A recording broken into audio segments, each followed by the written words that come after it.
Қыздар сәлем, каналға қош келдіңіздер. Бүгін біз жет шелпектің осындай күтірлек түрін жасайтын боламыз. Өткен бір видеоларымызда бар болатын, ол басқа түрі жет шелпектің. Онда ешқандай күтірлемейді, онда жұмсақ басқадай түрі болған. Сүттен үйленген. Ал бүгін біз мүлдем басқа түрін жасайтын боламыз. Арнадан алыстамаңыздар. Қазір ең бірінші бізге 300 грамм ұн керек. Одан кейін 550 грамм су керек, бір қасық кішкентай қасықпен тұз, бір кішкентай қасық қант керек. Ең алдымен жаңағы суымызды табада қайнатып аламыз дағы. Қайнап жатқан судың үстіне ұнымызды осылай себеміз. Сеуіп отырып араластырып отырамыз.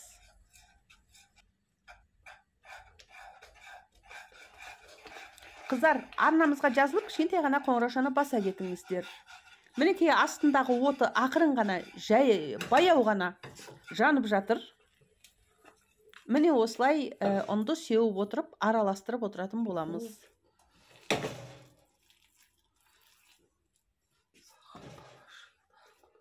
Міне тұзымызбен қантымызды салып жібердік. Бір кішкентай қасықпен бір қасық. Одан кейін столдың үстіне ұнды сеуіп жіберіп, соның үстіне мына қамырымызды илейміз. Енді қолмен илейміз. Ыстық. Суытып барып илесеңіздер де болады. Негізі асықпасаңыздар егерде. Қазір міне мұнда қамыр өте ыстық. Мынандай жұмсақ болып иленген кезде, иі қандау деген ой келген кезде, осылай астына ұн сеуіп, сол ұнның үстіне қойып, бетін целлофан мүшікпен жауып қоясыздар. Қыздар, бұл әлбеттегі қамыр сияқты емес, кішкене иі қанбай тұрған сияқты болып тұрады. Мінекей 25 минут өтті, 25-30 минут. Енді біз бұны кесуді бастаймыз. Кесіп, әдеттегіндей жаятын боламыз.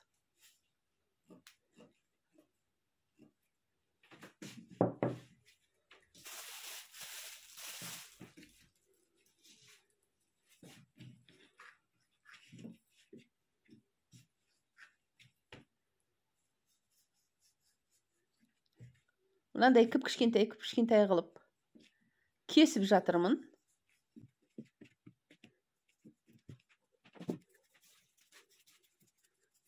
Енді осылай қолмен дөңгелетіп аламыз.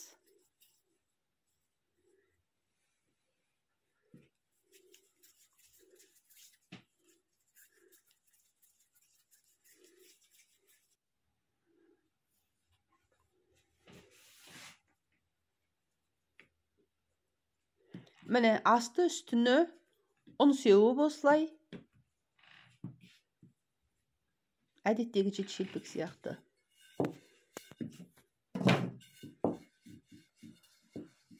Жайып шығамыз. Қыздар, жайғанда өте қағылып жайған жақсы.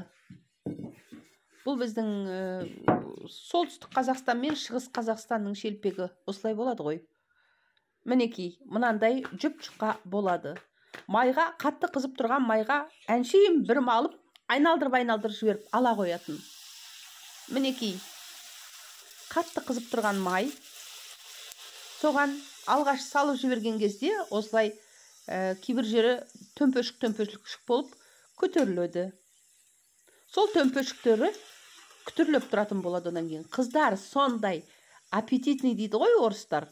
Сондай бір тәбетіңізді ашатындай, сондай бір жақсы. Қыздар, екі жағы бірдей қызарған негізі. Білмеймін, экранға неге олай көрінгенін, бір жағы сарғыш, бір жағы ақшыл болып көрініп қалып тұр.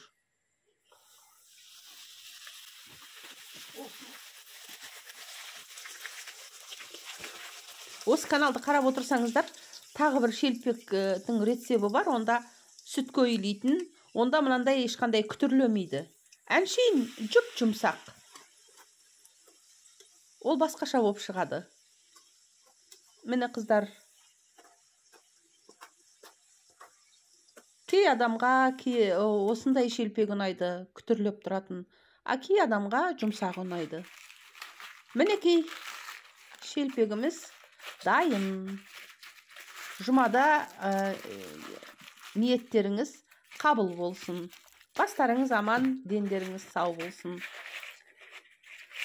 Сау болыңыздар қыздар.